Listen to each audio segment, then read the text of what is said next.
years. They suspended 5, and I did 2 years in the Marion County Jail in my hometown. 2 years in the Marion County Jail. And I'm sitting up in the motherfucking jail, man, and I don't look that much different than I do now. And I ain't had no hair on my face, had curly hair. I'm sitting in there with some real goons. And when that story about don't drop the soap and the predators, that shit's real. I'm sitting up in the jail, and a dude just walked up to, I don't know what the fuck, I'm talking about this motherfucker looked like a swollen snake. He was big.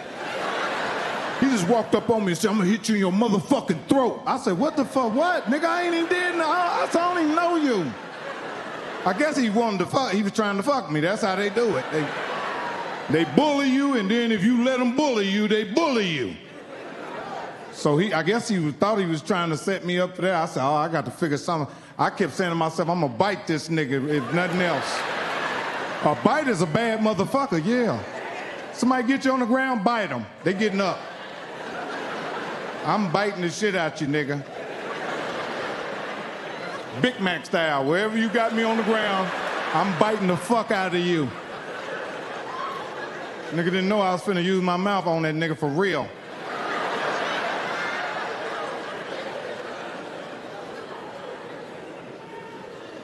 And I'm sitting up in the jail, I'm like, damn, boy, I'm nervous as hell.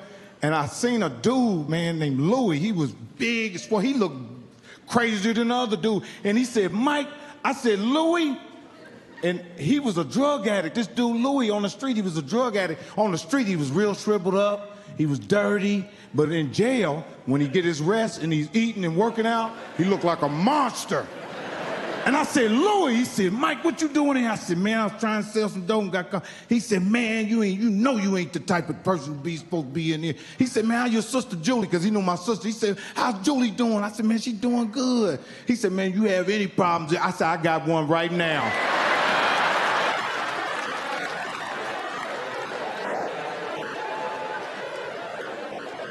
I said, God is good, nigga, and I got favor. You hear me?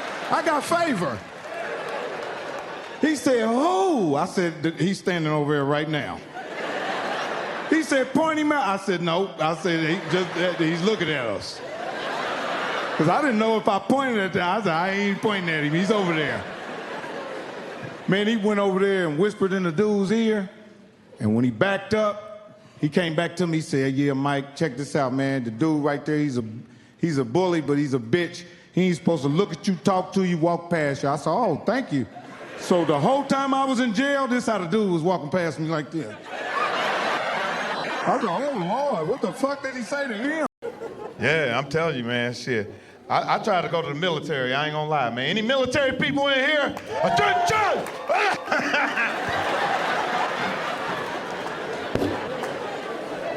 Let somebody yell in your motherfucking face like that. Man, get the fuck out of my face.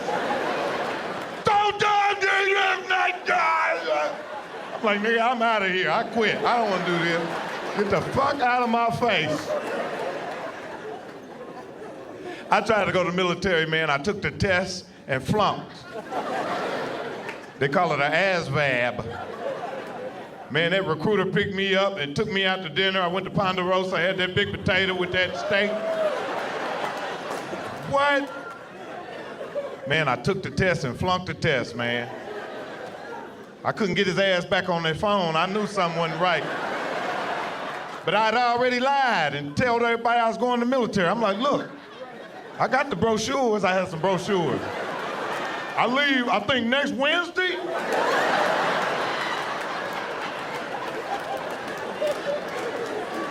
Man, that recruiter called me and told me I wasn't going. My other two friends, they went. I was sad in hell. They was like, Mike, man, we love you, bro. I said, damn, man, I was sad. I'd already told everybody I was leaving. I said, I gotta get out of here. I gotta do something. So I went to prison. I said, I'm gonna disappear for a couple of years and come back.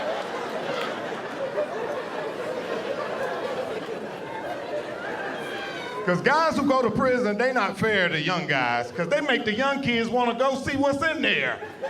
Because they be bragging on it. It sounds so good. They be like, yeah, you know, and then I did 2 years up here at thing, you know what I mean? Then I did another 5, you know what I mean? That's when I went and got swallowed up there. The kid's like, I wanna go. Yeah, you're not telling these young guys you might get fucked in there.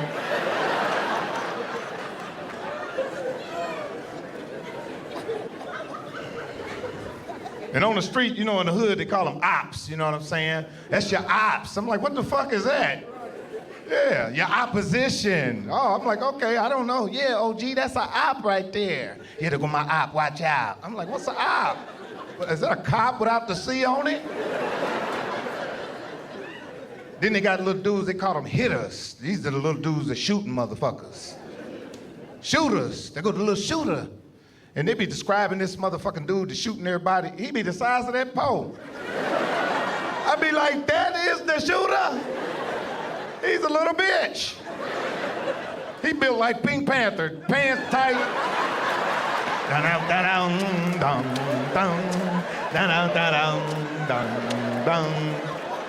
Gun hanging out his ass. Then they go to prison and can't defend themselves. But some big convict that been lifting weights, been in there his whole life. He gonna overpower you, little shooter. Yeah, he gonna get you in the weight room and work you out real tough. Get you real tired. Next morning, he gonna come in there, you gonna try to fight him off and can't fight back. You gonna say, turn on around, little shooter. Put that magazine on your back.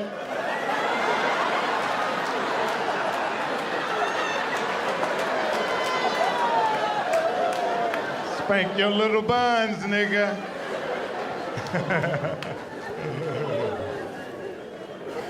Man, I ain't bullshit, man. Because you know the police will lock you up for DUI. I don't care how old he is. I was in jail one time and I seen my buddy's grandmother. She was about 75. You know how the women be going to court? I seen her thing like, yeah. I said, hey, Miss Therese. She said, oh, hey, baby. I said, what you doing in here? Some bullshit. She said, I'll call you back after everything though.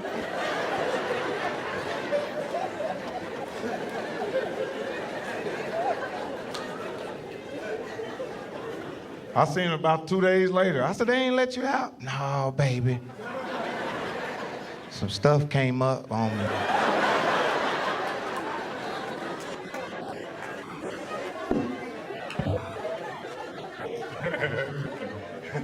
You know how they do their gun turning and thing? Like they say, come on down, bring in your gun. You know, stop the violence, come. Man, I went down there one time, man. As soon as I hand them people that gun, oh, goddamn, I said, hey, what the fuck was that? I just sat down and watched y'all take 9 guns. They was like, you just used this about 10 minutes ago, nigga. You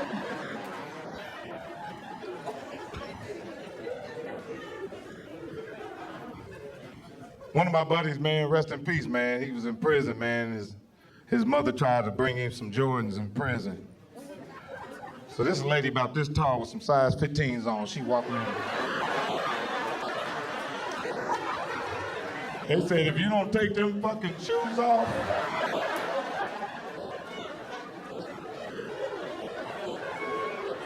she said, I got the gout. They said, you going to jail if you don't take them skis off. You know damn well them ain't your shoes. I seen Magic Johnson's son, Tamar Braxton, E.J. Johnson. Okay, y'all stop now.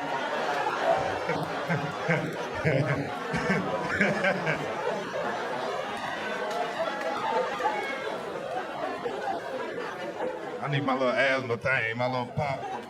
Y'all know damn well they look alike. Don't fucking act like I'm sitting there picking on a motherfucker.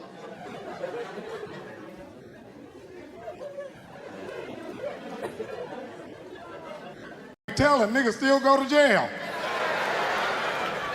You did all that telling, you still in here?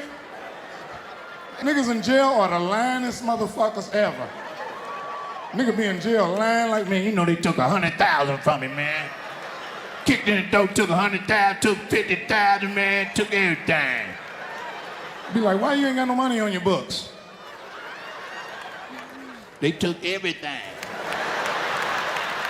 I didn't even have $15 to put on a nigga books. The niggas go to prison, man, they turn into everything. Straight up. Nigga, I know a nigga done killed 9 niggas. This nigga's in a Christmas play this year. This nigga hum-rumpa-pum-pum. Hi, meaty. I said, do they know who they got in this play? This nigga is gonna tie Santa, everybody up. Hum-rumpa-pum-pum. Niggas come home from prison, they want you to take them to the mall, don't they? Take them to the mall, baby. You know I just came home, man. Go on, get me right, baby. Take me to Northland, baby. Give me a sweater. Yeah, man, take me, man. They tell everybody, too, yeah, Tony got me 2 sweaters. I just got 2 sweaters. Tony gave me 2 sweaters. I got a pair of pants the other night.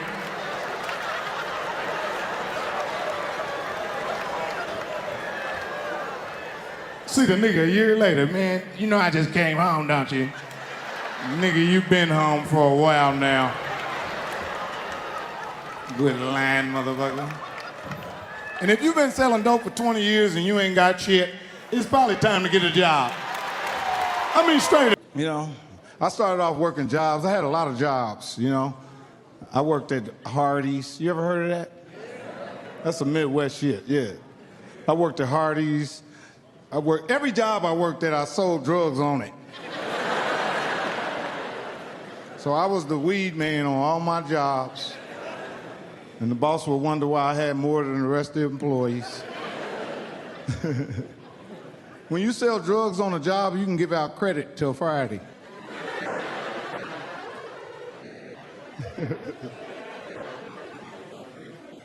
Then I graduated. Because that's how I was doing. I was working at 7-Eleven. I was bagging groceries and shit. And my friends that started selling crack was coming in the store buying baggies. You know the little sandwich baggies? They was coming in there buying baggies. They had jewelry on. They was laughing at me. They was like, Mother, you still psychic crap? I'm like, what y'all doing? See, I had no business selling drugs because I was a Jehovah Witness. How do you go door to door to car? Yeah. I didn't have no business. My mother didn't know I was selling crack.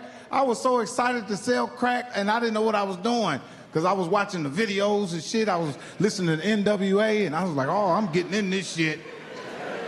And my big brother John, he just kept saying, yeah, I got a black suit for you. I'm like, for what? He's like, nigga, you gonna get fucked up. But don't forget, I was a Jehovah Witness, so I was a nice drug dealer. That's why the drug addicts like me.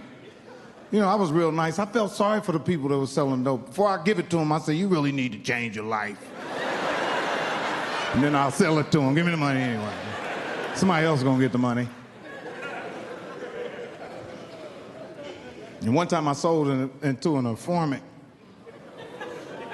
It was a club called M&J's. It was like a nightclub. I had just copped. I had just got my, you know how when you first cop, I just spent my money on my dope. I bagged it up. And I'm sitting over in the car at the park, and I sold some dope. The dude, something told me don't sell this shit to this motherfucker, because he was moving too fast. He's like, come on, I gotta get up out of here. And I sold it to him, man. As soon as I sold it to him, and I got out the car, the motherfucker narcos rolled up on me. Took me to jail for dealing in possession of cocaine over 7 grams.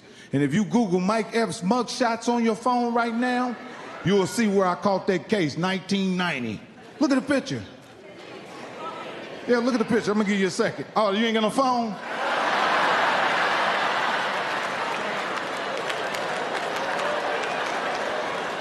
Imagine me in 1990. When you get home, Google that shit. Yeah, I'm sitting there, man, motherfucker got, and I kept trying to tell the drug officer, I'm like, man, I'm a user. He said, no, you ain't no user. I said, yes, I am. I use drugs. He said, no, that was too much for a user. You was selling it. So the guy who set me up was a drug addict too. They couldn't find him. They was trying to make him come to court to testify on me, but they couldn't find him. So I went from 20 years to 8 years.